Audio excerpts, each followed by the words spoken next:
Anda masih bersama Sapa Indonesia Malam, saya Friska Clarissa. Bakal Capres Koalisi Perubahan Anies Baswedan menyebut proyek strategis nasional atau PSN berpotensi menjadi titipan dari kanan dan kiri. Jokowi pun merespons Anies dengan meminta menyebutkan proyek PSN mana yang menjadi ajang titipan.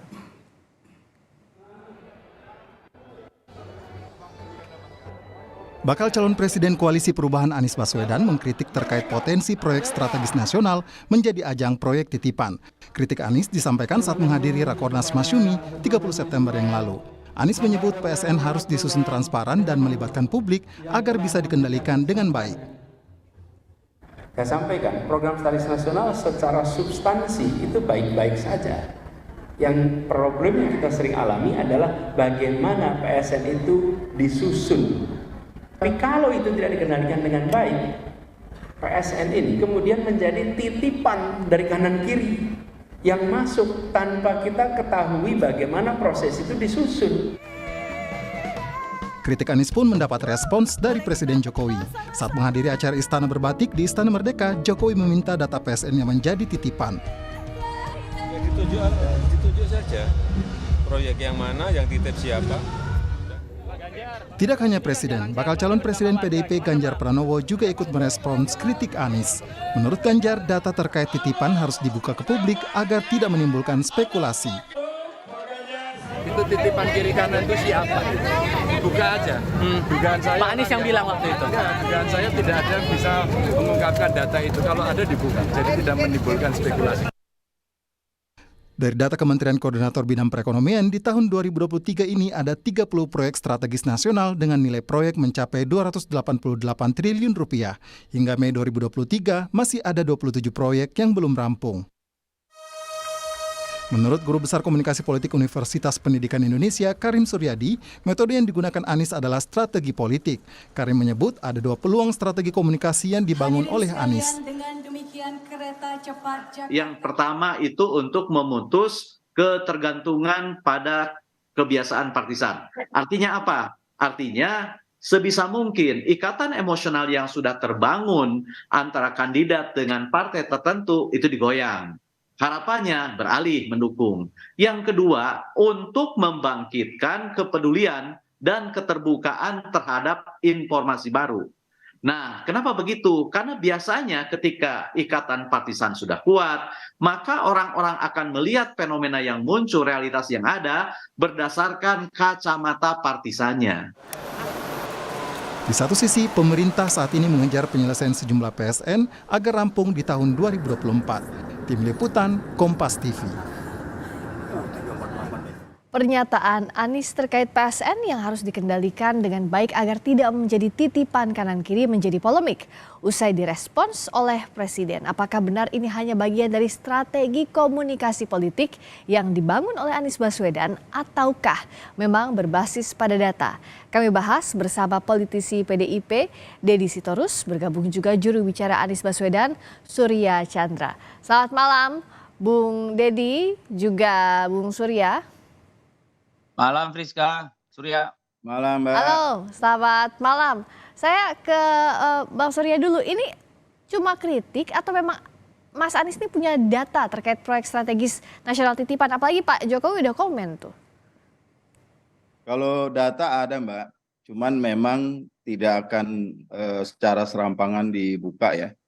Yang jelas memang yang namanya PSN ini kan semacam fast track atau jalur cepat dalam konteks pelaksanaan pembangunan, dan untuk itu diberikanlah serangkaian keistimewaan secara regulasi terkait pengadaan maupun pelaksanaan dari PSN itu sendiri.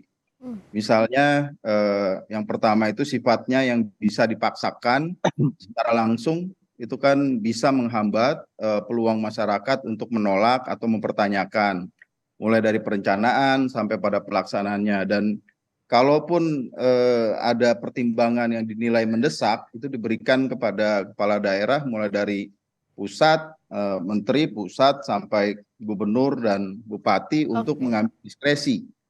Dan kalau masyarakat menolak, itu bisa dititipkan uang penggantinya itu di pengadilan melalui konsinyasi. Jadi Pak Jokowi udah bilang proyek yang mana yang nitip siapa biar clear gitu, Mas Surya. tugasnya pemerintah yang menjelaskan bahwa memang dilaksanakan sesuai dengan prosedur, sesuai dengan memang prinsip-prinsip yang tadi itu, Mbak.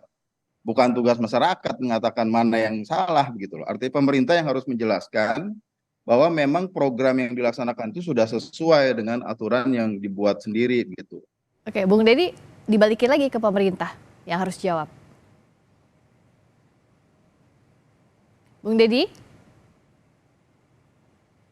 Bung Dedi? Oh, tampaknya terputus komunikasinya. Bung Dedi masih bisa dengar suara saya? Kita perbaiki lagi dulu komunikasinya. Tapi yang jelas sebenarnya Mas Anies punya data realnya soal ini PSN agar ini tidak sekadar jadi bola liar di masyarakat, Mas Surya.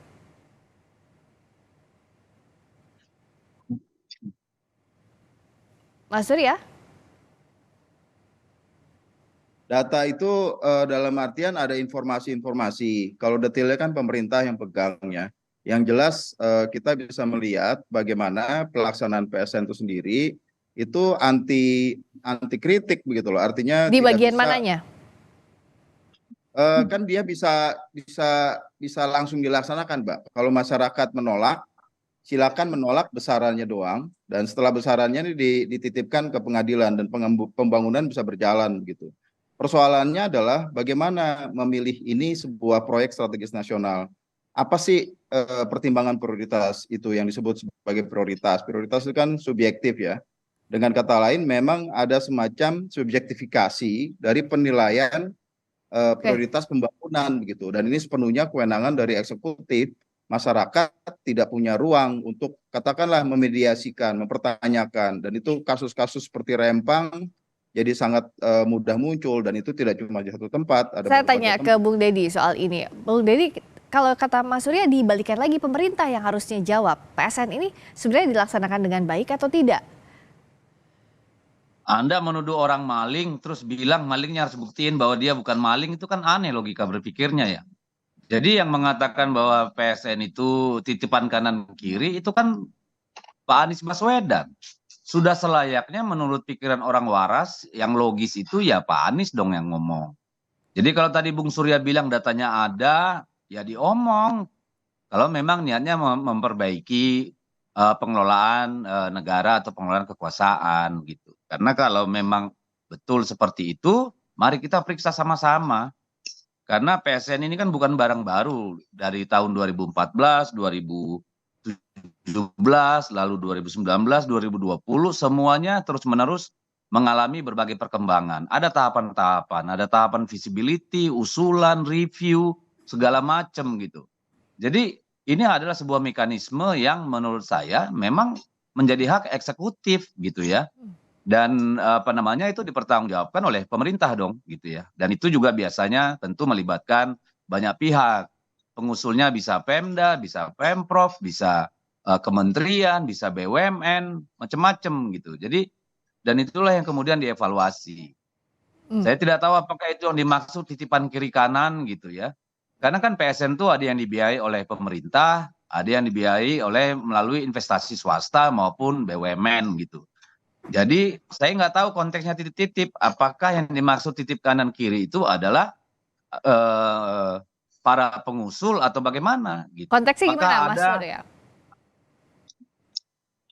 Konteksnya adalah ada kewajiban pemerintah menjelaskan bahwa program yang disebut sebagai program strategis itu memang betulan strategis.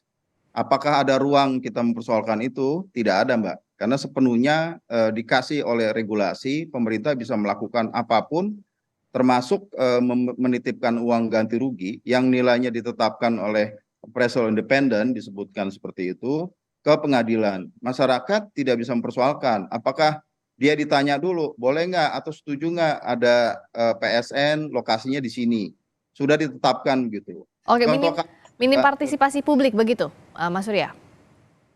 Iya dong, karena kan kita tanya nih ke Bung Dedi ya. Tujuan PSN itu sendiri untuk kesejahteraan masyarakat dan dinilai strategis sebagai bagian dari pilihan kebijakan untuk kesejahteraan masyarakat. Oke, saya tanya ke Bung Dedi, minim partisipasi publik kalau pandangannya Mas Surya.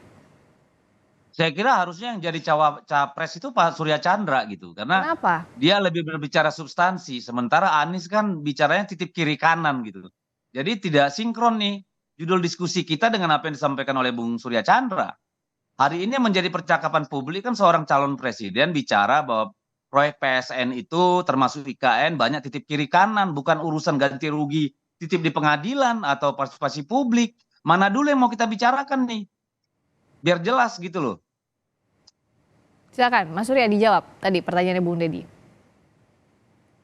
Titip kiri kanan itu kan bagian dari pembahasan sederhana ya, tapi intinya adalah bagi Pak Anies Baswedan, bagaimana PSN ini bisa akuntabel, Mbak, bisa ada ruang untuk masyarakat tahu apa yang mau dilakukan pemerintah, kapan akan dilakukan, bagaimana dia melakukan, dan kalau sudah jadi, terus apa yang bisa didapatkan dari manfaat oleh masyarakat itu. Kalau kita bikin katakanlah ada food estate gitu ya, masyarakat di sana yang mau diberdayakan itu diajak nggak diskusi dulu sebelum lapangannya atau sawahnya itu digusur, kemudian diarahkan supaya menanam komoditas pertanian tertentu, singkong misalnya itu yang dikelola oleh Pak Prabowo. Lalu bagaimana setelah itu? Itu kan tidak. Dalam kasus sumbangan sudutan misalnya, itu tanahnya sudah digusur dulu, deh. Baru kemudian dibilang mau ditanam hal-hal food estate, tapi lokasi di mana petani asli punya tanah belum sempat diukur. Nanti gimana dengan ganti ruginya? Bagaimana peran mereka setelah itu jalan gitu misalnya. Bung Deddy, apakah melihat hal yang sama problemnya? Tidak ada partisipasi publik seperti contoh yang disampaikan Mas Surya? Bisa Ya, sangat gini ya. Mbak, karena kan itu diskresi sepenuhnya dari eksekutif ya. Oke, saya tanya Dan ke Bung Deddy dulu sebentar. mau Silakan Bung Deddy. mana, apa yang dilakukan dan seterusnya. Oke, Bung Deddy. Ya, saya kira kan gitu ya. Pemerintah ketika memutuskan satu proyek strategis nasional itu kan melalui proses gitu ya. Ada proses pengusulan, ada proses review, feasibility study, ada evaluasi dan segala macam. Nah, itu tadi yang dikatakan oleh Bung Surya bahwa itu kewenangan eksekutif. Nah, yang membedakan dia dengan program-program biasa yang punya kemewahan melalui tahapan-tahapan diskusi dan segala macam gitu ya, yang meluas itu ya program biasa. Namanya proyek strategis itu kan ada persoalan waktu misalnya, ya, persoalan durasi itu kan menjadi penting gitu ya. Tetapi kita lihat kan selama ini memang ada 1-2 bermasalah dari ratusan yang namanya proyek strategis nasional. Jadi menurut saya itu kan tidak bisa kemudian digebiak-uyah gitu ya, simpulkan secara serampangan lalu mengatakan bahwa semua itu bermasalah, bahwa ada masalah-masalah di dalam, kita harus akui tidak ada yang sempurna gitu ya. Itu harus kita akui gitu.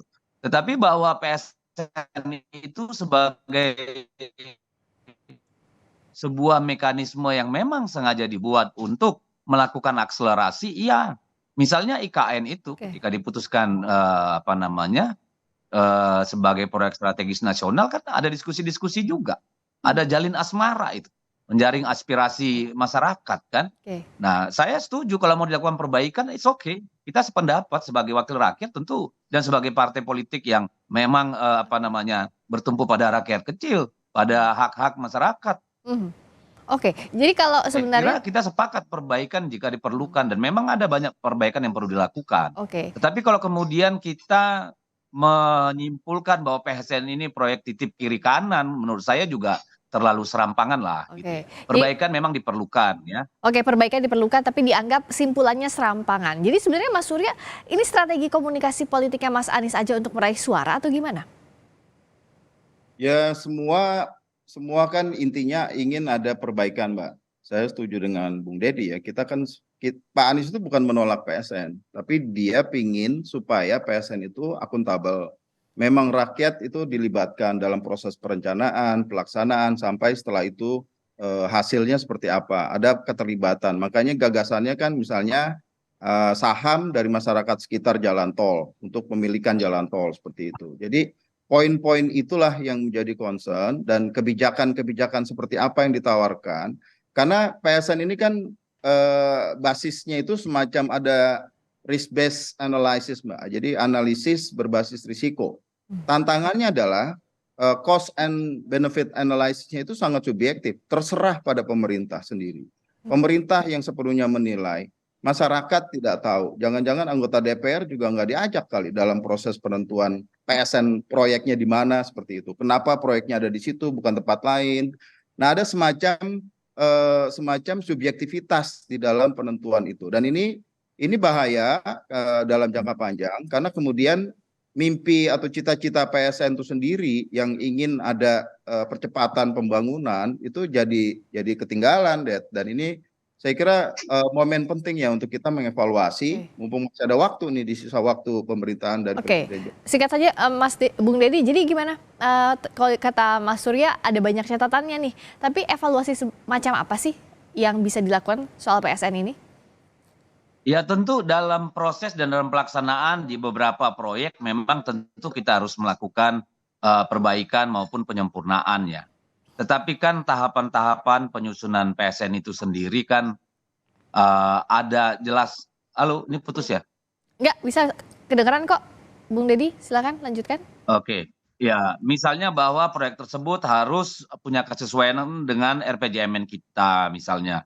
Lalu dengan rencana tata ruang. Lalu mempertimbangkan peran strategisnya dalam pembangunan nasional, banyak sebenarnya gitu ya. Tetapi memang kan begini, dalam pelaksanaannya kan ada pembagian tugas ya. Misalnya pembebasan lahan, seringkali kan itu seharusnya menjadi tanggung jawab pemerintah daerah ya. Ketika PSN diputuskan, itu pengembangannya, penyempurnaannya pasti melibatkan pemerintah daerah dan pemerintah provinsi ya. Itu kan selalu ada diskusi yang panjang gitu, dan harus berbagi tugas juga gitu kan, nggak mungkin misalnya pemerintah pusat semua yang menghandle semua dari hulu sampai hilir. Ada pembagian tugas yang harus jelas gitu. Misalnya dalam kasus Rempang itu harusnya kan otorita Batam, wali kota Batam itu melakukan proses sosialisasi yang intens dulu baru melakukan tindakan misalnya. Dan evaluasinya diharapkan berbasis data masing-masing untuk kemaslahatan masyarakat ya, tidak untuk kepentingan suara. Terima kasih Bung Deddy Sitorus, politisi PDIP. Terima kasih juga Bung Surya Chandra, juru bicara Anies Baswedan. Selamat malam.